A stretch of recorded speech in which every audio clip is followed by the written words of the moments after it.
ನಿಮ್ಗೆ ಅನಿಸ್ತು ಓಕೆ ಇದೇನೋ ಚೆನ್ನಾಗಿರೋದು ಸೀರಿಯಸ್ ಆಗಿ ನಾವು ಮಾಡಬೇಕು ಅಂತ ಅನ್ಸುತ್ತಾ, ಅಥವಾ ಏನೋ ತುಂಬ ಬೋರಿಂಗು ಅದೆಲ್ಲ ಯಾರು ಮಾಡ್ತಾರೆ, ಈ ವಯಸ್ಸಲ್ಲೆಲ್ಲ ಮೆಡಿಟೇಷನ್ ಎಲ್ಲ ಮಾಡೋ ವಯಸ್ಸಾಯಿತು, ಈ ಥರ ಅನಿಸಿತ್ತು ನನಗೆ. ಫಸ್ಟ್ ಟೈಮ್ ನಮ್ಮಮ್ಮ ಧ್ಯಾನ ಹೇಳ್ಕೊಟ್ಟಾಗ ನನಗೆ ಅನಿಸಿತ್ತು ಇದೆಲ್ಲ ಧ್ಯಾನ ಮಾಡೋ ಏಜಾ, ಇದು ಚಿಕ್ಕ ವಯಸ್ಸಲ್ಲಿ ಎಂಜಾಯ್ ಮಾಡೋ ಏಜು, ಎಕ್ಸ್ಪ್ಲೋರ್ ಮಾಡೋ ಏಜು, ಅದು ಬಿಟ್ಟು ಹಿಂಗೆ ಸುಮ್ಮನೆ ಕುತ್ಕೊಂಡು ಧ್ಯಾನ ಯಾರು ಮಾಡ್ತಾರೆ, ಅದೆಲ್ಲ ಬೋರಿಂಗ್ ಅಂತ ನನಗೆ ಮಾತ್ರ ಅನಿಸಿತ್ತು. ನಿಮ್ಮಲ್ಲಿ ಎಷ್ಟು ಜನರಿಗೆ ಆ ಥರ ಅನಿಸಿತ್ತು ಫಸ್ಟ್ ಟೈಮ್ ಕೇಳಿದೆ?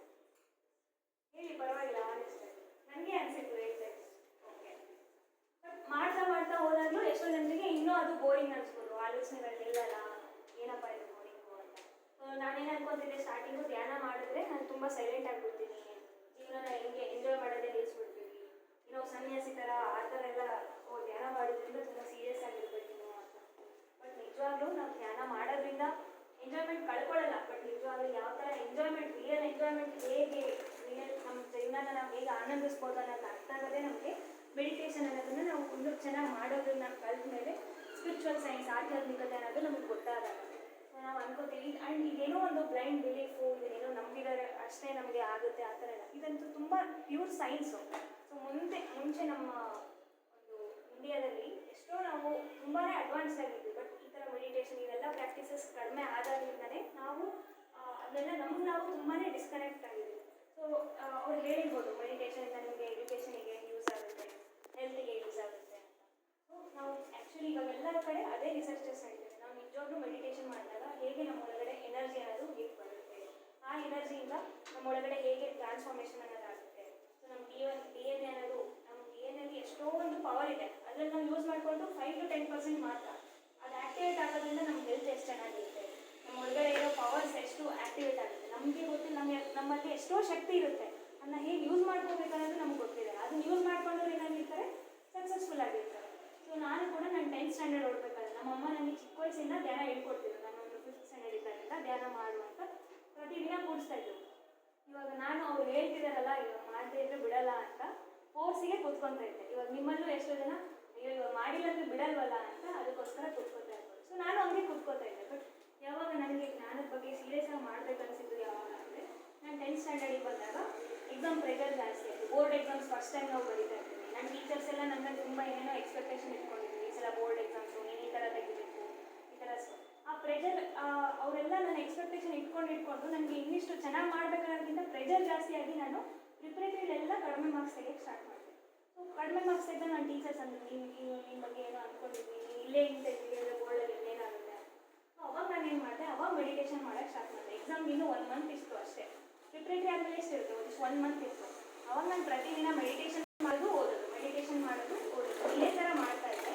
ನಾನು ಪ್ರಿಪ್ರೇಟರಿ ಎಷ್ಟೋ ಒಂದು 80 ಆ ಥರ ಎಲ್ಲ ಅಷ್ಟು ಕಡಿಮೆ ಸ್ಕೋರ್ ಮಾಡಿದ್ದು ಸೈನ್ಸ್ ಸಬ್ಜೆಕ್ಟಲ್ಲೆಲ್ಲ. ಫೈನಲ್ ಬೋರ್ಡ್ ಎಕ್ಸಾಮ್ಸಲ್ಲಿ 97.4 ಸ್ಕೋರ್ ಮಾಡಿದೆ. ಅದಾದಮೇಲೆ ಸೈನ್ಸ್ ಸಬ್ಜೆಕ್ಟಲ್ಲಿ 100 on 100 ಬಂತು. ಸೈನ್ಸ್ ಸಬ್ಜೆಕ್ಟಲ್ಲೇ ನಾನು ಮುಖ್ಯವಾಗಿ ಕಡಿಮೆ ತೆಗಿತಾ ಇದ್ದೆ. ನನ್ನ ಟೀಚರ್ ತುಂಬ ಡಿಸಪಾಯಿಂಟ್ ಮಾಡ್ಕೊಂಡಿದ್ದೆ. ಇಲ್ಲ, ನಾನು ಹೇಗಾದರೂ ಮಾಡಿ 100 ಸ್ಕೋರ್ ಮಾಡಲೇಬೇಕು ಅನ್ನೋ ಟಾರ್ಗೆಟ್ ಇಟ್ಕೊಂಡು ಇಡೀ ಟೆಕ್ಸ್ಟ್ ಬುಕ್ ಓದಿದೆ. ಈವನ್ 1 mark ಕ್ವಶನ್ಸ್ ಅಂತ ಇರುತ್ತೆ, ಅದು ಟೆಕ್ಸ್ಟ್ ಬುಕ್ಕಿನ ಯಾವುದೋ ಒಂದು ಮೂಲೆಯಿಂದ ತೆಗೆದಿರ್ತಾರೆ.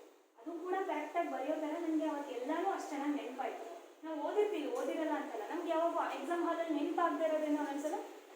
ಸೊ ನಾವು ಚೆನ್ನಾಗಿ ಪ್ರತಿದಿನ ಧ್ಯಾನ ಮಾಡೋದ್ರಿಂದ, ಧ್ಯಾನ ಮಾಡಿ ಓದೋದ್ರಿಂದ ನಮಗೆ ಫಸ್ಟು ಏನಾಗುತ್ತೆ, ಓದಿದ್ದು ಚೆನ್ನಾಗಿ ಅರ್ಥ ಮಾಡ್ಕೊಳ್ಳೋದಕ್ಕೆ ಹೆಲ್ಪ್ ಆಗುತ್ತೆ. ಮೈಂಡ್ ಫಸ್ಟ್ ಕಾಮ್ ಆಗುತ್ತೆ. ಅದರಿಂದ ಓದಿದ್ದನ್ನು ಈಸಿಯಾಗಿ ಅರ್ಥ ಮಾಡ್ಕೋಬೋದು. ಆಮೇಲೆ ಕಡಿಮೆ ಸಲ ಓದಿದ್ರು ಕೂಡ ಚೆನ್ನಾಗಿ ನೆನಪಿರುತ್ತೆ. ನಮ್ಗೆ ಯಾರಿಗೂ ಪದೇ ಪದೇ ಓದೋಕ್ಕೆ ಇಷ್ಟನಾ ಅಥವಾ ಒಂದ್ಸಲ ಓದಿದ್ರು ಚೆನ್ನಾಗಿ ನೆನಪಿರೋಕ್ಕೆ ಇಷ್ಟ?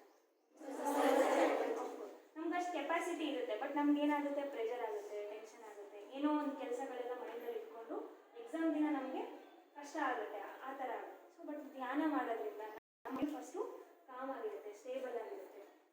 ನಾವು ಏನೇ ಆಗಲಿ ಅದನ್ನು ಬ್ಯಾಲೆನ್ಸ್ ಮಾಡೋ ಒಂದು ಸಿಚುವೇಶನಿಗೆ ನಾವೇ ಬರ್ತೀವಿ. ಸೊ ಇನ್ನು ಎಜುಕೇಷನ್ ಅಷ್ಟೇ ಅಲ್ಲ, ನಾವು ಏನೇ ಗೋಲ್ಸ್ ಇಟ್ಕೊಳ್ಳಿ ನಮ್ಮ ಲೈಫಲ್ಲಿ, ಒಂದು ಸ್ಪೋರ್ಟ್ಸ್ ಆಗಿರಲಿ, ಮ್ಯೂಸಿಕ್ ಆಗಿರಲಿ. ಎಷ್ಟೋ ಜನ ವಿರಾಟ್ ಕೊಹ್ಲಿನೂ ಹೇಳ್ತಾರೆ ನಾವು ಮೆಡಿಟೇಷನ್ ಮಾಡ್ತೀವಿ ಅಂತ. ಆಮೇಲೆ ಎಷ್ಟೋ ಜನ ಮ್ಯೂಸಿಷಿಯನ್ಸು, ಎಷ್ಟೋ ಜನ ಆ್ಯಕ್ಟರ್ಸು. ಸೊ ಒಂದು ಅವ್ರ ಜೀವನದಲ್ಲಿ ಸಕ್ಸಸ್ಫುಲ್ ಆಗಬೇಕಲ್ಲ. ಆಮೇಲೆ ಮೋದಿ ಅವರು ಎಷ್ಟೋ ಪ್ರೆಷರ್ ಹ್ಯಾಂಡಲ್ ಮಾಡಬೇಕು ಅಂದರೆ, ಇವಾಗ ಸೊ ಒಂದು ಕಾಲೇಜ್ ಲೆವೆಲಲ್ಲಿ ಒಂದು ಪ್ರಿನ್ಸಿಪಲ್ಗೆ ಎಷ್ಟೋ ಪ್ರೆಷರ್ ಇರುತ್ತೆ.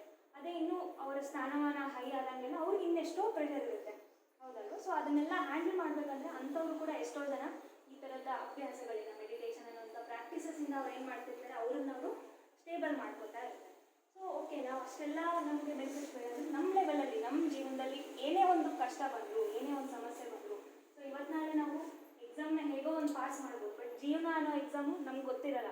ನಾವಿನ್ನು ಡಿಗ್ರಿಗೆ ಹೋಗ್ತೀವಿ, ಏನೋ ನಮ್ಗೆ ಗೊತ್ತಿರಲ್ಲ ಯಾವ ಥರ ಕಷ್ಟ ಬರುತ್ತೆ. ಸೊ ಒಂದೊಂದ್ಸಲ ಏನೋ ನಮಗೆ ಗೊತ್ತಿಲ್ಲದೆ ಒಂದು ಸಡನ್ ಚಾಲೆಂಜ್ನ ನಾವು ಫೇಸ್ ಮಾಡ್ತೀವಿ. ಅವಾಗ ಏನು ಅನಿಸುತ್ತೆ, ತುಂಬ ಸಲ ಇವಾಗೆಲ್ಲ ಚಾಲೆಂಜ್ನ ಫೇಸ್ ಮಾಡೋಣ, ಎದುರಿಸೋಣ ಜೀವನ ಅನ್ನೋದಕ್ಕಿಂತ ಬೇಗ ಡಿಪ್ರೆಷನ್ ಫೀಲ್ ಆಗ್ತಿದ್ದೀನಿ, ಡಿಪ್ರೆಷನಿಗೆ ಹೋಗ್ತಾ ಇದ್ದೀನಿ, ನನ್ನ ಮೈಂಡ್ ನನಗೆ ಇದನ್ನೆಲ್ಲ ತಡ್ಕೊಳಕ್ಕಾಗಲ್ಲ, ಜೀವನನೇ ಬೇಡ ಅಂತ ಸೂಸೈಡಲ್ ಥಾಟ್ಸು ಈ ಥರ ಎಲ್ಲ ತುಂಬ ಇವಾಗ ವರ್ಲ್ಡಲ್ಲಿ ಜಾಸ್ತಿ ನಡೀತಾ ಇರೋದೇ ಅದು, ಸ್ಟ್ರೆಸ್ಸು, ಡಿಪ್ರೆಷನ್, ಅದೇ ಅಲ್ವಾ. ಬಟ್ ನಾವು ಆ ಥರ ಇರಬಾರ್ದು. ನಾವು ನಮ್ಮ ಜೀವನನ ಎದುರಿಸೋ ಒಂದು ಧೈರ್ಯ ನಮಗೆ ಬರಬೇಕು ಅಂದರೆ ನಾವು ಪ್ರತಿದಿನ ಏನು ಮಾಡಬೇಕು, ಮೆಡಿಟೇಷನ್ ಮಾಡಬೇಕು. ಸೊ ನಾವು ಪ್ರತಿದಿನ ಸ್ನಾನ ಮಾಡ್ತೀವ, ಪ್ರತಿದಿನ ಊಟ ಮಾಡ್ತೀವಿ. ಸೊ ಅದಂತೂ ನಮಗೆ ನಾರ್ಮಲ್ ಆ್ಯಕ್ಟಿವಿಟಿ ಪ್ರತಿದಿನ. ಅದೇ ಥರ ಮೆಡಿಟೇಷನ್ ಕೂಡ ನಾವು ಎವ್ರಿ ಡೇ ನಮ್ಮ ಲೈಫಲ್ಲಿ ಒಂದು ಆ್ಯಕ್ಟಿವಿಟಿ ಮಾಡಿಕೊಂಡ್ರೆ ಸೊ ನಮ್ಗೆ ಇವಾಗ ಅರ್ಥ ಆಗಲ್ಲ. ನಮ್ಗೆ ಯಾವುದೋ ಒಂದು ಚಾಲೆಂಜ್ ಬಂದಿದೆ, ನಮ್ಗೆ ಅರ್ಥ ಆಗುತ್ತೆ ನಾವು ಅದನ್ನು ಎದುರಿಸೋ ರೀತಿ, ನಮಗೆ ಅದು ಯಾವುದೋ ಒಂದು ರೀತಿಯಲ್ಲಿ ನಮ್ಗೆ ಸಪೋರ್ಟ್ ಕೊಡೋ ರೀತಿ, ಯೂನಿವರ್ಸಿಂದ ಏನೋ ಒಂದು ಸಪೋರ್ಟ್ ಬರುತ್ತೆ ನಿಮಗೆ ಅದನ್ನ ಎದುರಿಸೋಕ್ಕೆ. ಸೊ ಅದನ್ನು ನಾವು ಒಬ್ಬೊಬ್ಬರು ದೈವ ಅಂತೀವಿ, ಇನ್ನೇನೋ ಅಂತೀವಿ.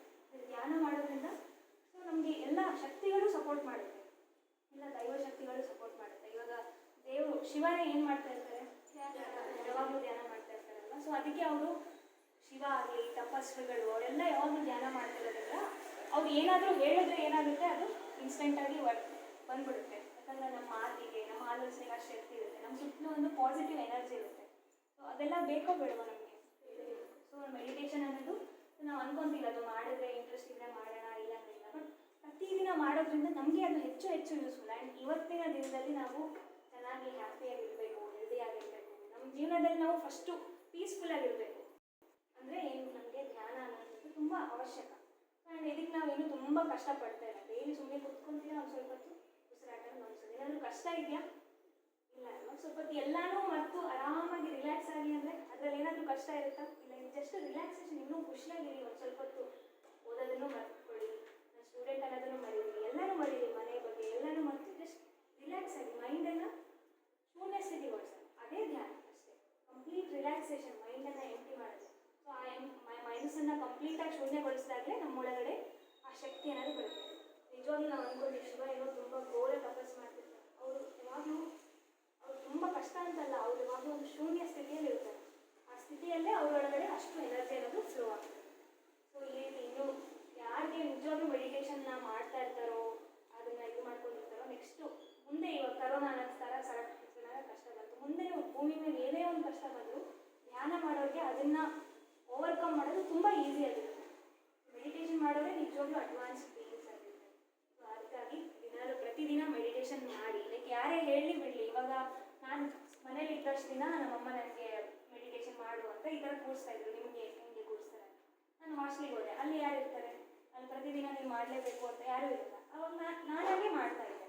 ನನಗೆ ಒಂದು ಸ್ವಲ್ಪ ದಿನ ನಾನು ಮಾಡ್ತಾ ಇದ್ದಿಲ್ಲ. ಅವಾಗ ನನಗೆ ಅರ್ಥ ಆಯಿತು, ನಾನು ಹಾಸ್ಟೆಲಲ್ಲಿ ಪ್ರೆಷರು, ಇದೇ ಥರ ನಾನು PUC ಓದ್ತಾ ಇದ್ದೆ. ಸಡನ್ನಾಗಿ ಎಷ್ಟೊಂದು ಸಿಲೆಬಸಲ್ಲಿ ಚೇಂಜಸ್ ಇರುತ್ತೆ, ಅದನ್ನೆಲ್ಲ ತಗೋಬೇಕಂದ್ರೆ ಆಮೇಲೆ ಕಾಂಪಿಟೇಷನು. ಸೊ ಆ ಕಾಂಪಿಟೇಷನ್ ಮತ್ತು ನಾನು ಚೆನ್ನಾಗಿ ಕಾಂಪಿಟೇಟಿವ್ ಎಕ್ಸಾಮ್ಸ್ ಎಲ್ಲ ಬರೀಬೇಕು, ಅದೆಲ್ಲ ಮಾಡಬೇಕು ಅಂದರೆ ನನಗೆ ಎಷ್ಟೋ ಪ್ರೆಷರ್ ಫೀಲ್ ಆಯಿತು. ಅವಾಗ ನಾನು ಮಾಡೋಕ್ಕೆ ಸ್ಟಾರ್ಟ್ ಮಾಡ್ತಿದ್ದೆ. ಅವಾಗ ಯಾರೂ ಹೇಳ್ತಿರ್ಲಿಲ್ಲ, ಬಟ್ ಅದು ನನಗೂ ಒಳ್ಳೇದಕ್ಕೋಸ್ಕರ ಅಂತ ನಾನು ಪ್ರತಿದಿನ ಧ್ಯಾನ ಮಾಡ್ತಾಯಿದ್ದೆ. ಆಮೇಲೆ ನನಗೆ ಗೌರ್ಮೆಂಟ್ ಸೀಟ್ ಸಿಕ್ತು, ಇದು ಮೈಸೂರಲ್ಲಿ ಆಯುರ್ವೇದ ಸಿಕ್ತು. ಇವಾಗ ಅದನ್ನು ಕಂಪ್ಲೀಟ್ ಮಾಡಿದ್ದೀನಿ. ನೆಕ್ಸ್ಟು ಆಯುರ್ವೇದ ಪ್ರಾಕ್ಟೀಸ್ನ ನಾನು ಮಾಡ್ತಾ ಇದ್ದೆ. ಸೊ ಈ ರೀತಿ ನಿಮ್ಮ ಲೈಫಲ್ಲಿ ಆಮೇಲೆ ಮುಖ್ಯವಾಗಿ ಗರ್ಲ್ಸಿಗೆ ಪೀರಿಯಡ್ಸ್ ಅನ್ನೋದು ನಮ್ಮ ಬಾಡಿ ಹಾರ್ಮೋನಲ್ ಎಲ್ಲನೂ ಚೆನ್ನಾಗಿ ಬ್ಯಾಲೆನ್ಸ್ಡ್ ಆಗಿದ್ದರೆ ನಮ್ಗೆ ಏನಾಗುತ್ತೆ